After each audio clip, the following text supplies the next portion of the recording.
Ei, tässä taukokumpassa ei mene kauaa. 10 päkiölle nousua.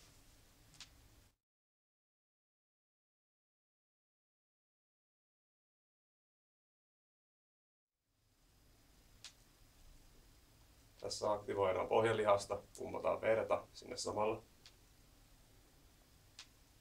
Hyvä. Sitten 10 pyyhkäisyä taakse molemmille jaloille.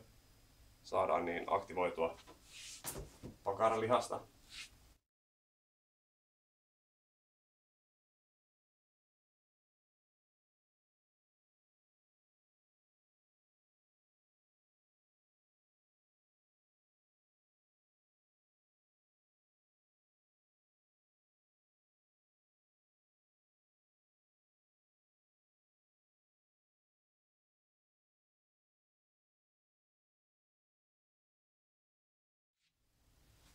Hyvä. Sitten lantion pyöritystä.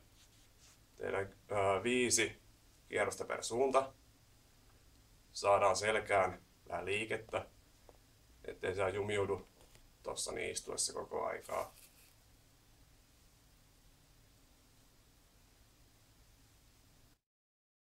Sitten 10 kyykkyä. Saadaan reisiin, etutakareisiin, pakaroihin saadaan vähän liikettä. Pumpattua verta samalla.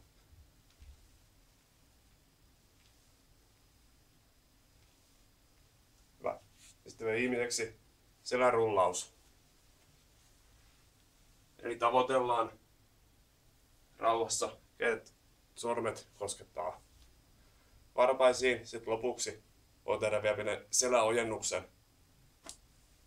Ja uudestaan.